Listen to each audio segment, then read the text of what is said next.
cat abuser around Yishun like last year. It's like lots of cat abuse, really messed up, really awful.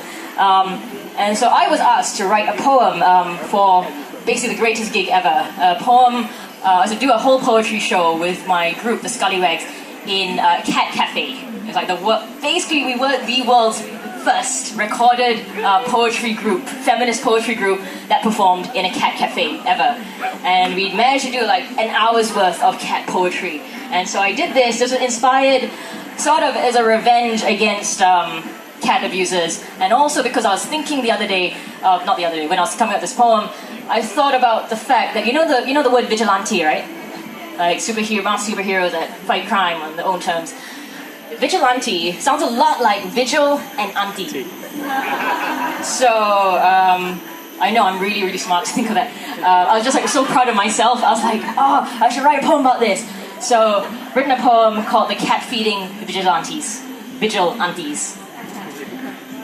There was once an old man in Seletar Hills who thought he was being a good citizen by trapping the stray cats in his neighborhood and throwing them out of his window on floor 27.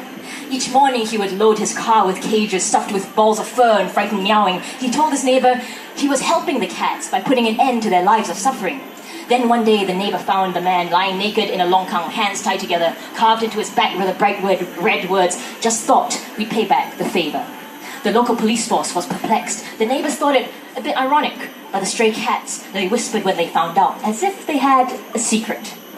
Little Tommy liked to play with kittens. He taught them silly games, like striking a match, soaking them in petrol, and watching them try to run away. Just last week, they found poor dear Tommy behind his primary school, bound and gagged. Written across his forehead were the words, "Sometimes even toys bite back." Tommy's parents were infuriated. The school didn't have a clue, but the strays, they grinned like Cheshire cats. Only they knew of the truth. There once was a young man angry because his cat-loving girlfriend left him. He thought he'd get his revenge on her by feeding the stray cats that she fed rat poison. The young man was last seen tied to a lamppost by a busy road in Dhoby Ghat. Shirt ripped off so Singapore could read the words carved into his chest, "Cat killer finally caught." The newspaper reporters were horrified. The president, understandably shocked. But among the stray cats of the country was a buzz. A secret savior had been forged. They had heard the murmurs among their feeders, caught words like justice and revenge, caught snatches of code names, secret cameras, and hidden knives, and whispered midnight plans. When they were asked, all the victims said the same thing, but everyone laughed at them, because who would have believed that such vicious crimes could have been caused by doddering, grey-haired women? Wake up, people of Singapore, a new breed of heroine has arrived. They're angry and unstoppable, and they're out to save cats' lives. They're swift and slick and nearly invisible, and they're skilled with carving knives. They're the cat-feeding vigilantes, they're always on the prowl. The cat-feeding vigilantes, they know they'll never be found. The cat-feeding vigilantes, they're coming to your town. Council.